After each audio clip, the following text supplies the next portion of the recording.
ഹലോ അസ്സലാമു അലൈക്കും. എൻ്റെ പുതിയ വീഡിയോയിലേക്ക് എല്ലാവർക്കും സ്വാഗതം. അപ്പോൾ ഇന്നിതാ ഞാൻ അടിപൊളിയായിട്ടുള്ള ഈദ് കളക്ഷനുമായിട്ടാണ് ഞാൻ വന്നിട്ടുള്ളത്. ഇതിൽ കോംബോ സെറ്റ് ഉണ്ട്, അതുപോലെ പ്രിൻറ്റിൽ വരുന്ന ഗൗണുകളുണ്ട്, കഫ്താനി മോഡലിൽ വരുന്ന ഗൗണുകളുണ്ട്, പിന്നെ അതുപോലെ കോട്ട് സൈസിൽ വരുന്ന ഇതുപോലത്തെ ഗൗണുകളുണ്ട്. കണ്ടാൽ തന്നെ നിങ്ങൾക്ക് മനസ്സിലാകും നല്ല അടിപൊളിയായിട്ടുള്ള ഗൗണാണ്. പിന്നെ ഇതെങ്ങനെയെന്നുള്ളത് ഞാൻ ഷോർട്ട് വീഡിയോയിൽ ഞാൻ കൊടുക്കുന്നുണ്ട്, അത് ഞാൻ ടാഗ് ചെയ്ത് കൊടുക്കുന്നുണ്ട് കേട്ടോ.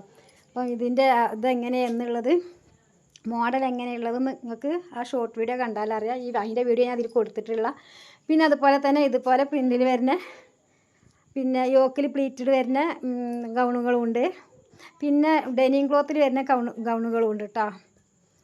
അപ്പം ഞാനിതിൽ കുറച്ച് ഗൗണുകളെ ഉൾപ്പെടുത്തിയിട്ടുള്ളൂ, കാരണം ലെങ്ത്ത് കൂടുതലായതുകൊണ്ട് നിങ്ങൾക്ക് സ്കിപ്പ് ചെയ്ത് പോണതുകൊണ്ട് നിങ്ങൾക്ക് പല ഗൗണുകളും കാണാൻ കഴിയാതെ വരുന്നുണ്ട്. നമ്മൾ പിന്നെ ഭംഗിയുള്ളതും അതുപോലെ തന്നെ അത്യാവശ്യം കാണാൻ നല്ല ഭംഗിയുള്ളതൊക്കെ ആയിട്ട് ഉള്ളിൽ പെട്ടു പോവുകയാണ്. പിന്നെ നമുക്ക് നല്ല ചെസ്റ്റിലൊക്കെ നല്ല ത്രെഡ് വർക്കിൽ വരുന്ന ചെസ്റ്റിലും ഇതിലൊക്കെ വരുന്ന ക്രഷ് ഫാബ്രിക്കിൽ വരുന്ന ഗൗണാണ് ഇത്. ഇതിനൊക്കെ തുച്ഛം വില മാത്രമേ ഉള്ളൂ, കൂടുതൽ വിലയൊന്നുമില്ല. ഇങ്ങനത്തെ ഗൗണുകളൊക്കെ ഞാൻ അതിൽ ഉൾപ്പെടുത്തിയിട്ടുള്ളൂ. ഇനി ഒരുപാട് ഗൗണുകൾ വരാനുണ്ട്. പിന്നെ ഇനി ഞാൻ അടുത്ത വീഡിയോയിൽ ഞാൻ ചെയ്യുന്നത് ഡെനിം പാൻറ്റും സ്കേർട്ടുമാണ് കേട്ടോ. അത് സ്കേർട്ടല്ല, പാൻറ്റും ടോപ്പും ഇട്ടായിട്ടുള്ളൊരു പിന്നെ വീഡിയോ ആയിട്ടാണ് ഞാൻ വരിക. അപ്പോൾ നിങ്ങൾക്ക് വീഡിയോ കണ്ട് ഇഷ്ടപ്പെട്ടിട്ടുണ്ടെങ്കിൽ ലൈക്കും കമൻറ്റും ഷെയറും ചെയ്യുക, സപ്പോർട്ട് ചെയ്യുക.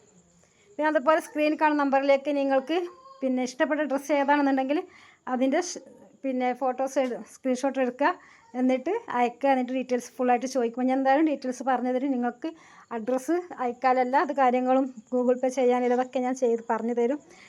പിന്നെ അതുപോലെ ഷോളും പിന്നെ ഫ്രോക്കും കൂടി വരുന്നുണ്ട് കേട്ടോ. ഇതും ഞാൻ ഇതിൽ ഉൾപ്പെടുത്തിയിട്ടുണ്ട്. ഇതൊക്കെ നമുക്ക് ഈദ് കളക്ഷനായിട്ട് വന്നതാണ്. അപ്പോൾ നമുക്ക് വീഡിയോയിലേക്ക് ഒന്ന് പോകാം. പിന്നെ കോംബോ സെറ്റ് വരുന്നുണ്ട് കേട്ടോ. കോംബോ സെറ്റ് ഞാനിതിൽ ഉൾപ്പെടുത്തിയിട്ടുണ്ട്. ആ ഗൗണുമായിട്ടാണ് കോംബോ സെറ്റൊക്കെ വരുന്നത്. പിന്നെ പ്രിൻറ്റിൽ വരുന്ന നല്ല അടിപൊളി മോഡലിലും ഉണ്ട് വരുന്നുണ്ട്. അത്യാവശ്യം റേറ്റ് ഇല്ല, ഇതൊക്കെ തന്നെയാണ്. ഇതൊക്കെ ഇപ്പോഴത്തെ ട്രെൻഡിങ് ഗൗണുകളാണ്, പ്രിൻറ്റിലാണ് വരുന്നത്. അതുപോലെ പിന്നെ കോംബോ സെറ്റിന് വരുന്നുണ്ട്, പ്രിൻറ്റിനും വരുന്നുണ്ട്, പ്രിൻ്റ് അല്ലാതെ പ്ലെയിനിലായിട്ടും വരുന്നുണ്ട് കേട്ടോ. അപ്പോൾ നമുക്ക് വീഡിയോയിലേക്ക് പോവാം.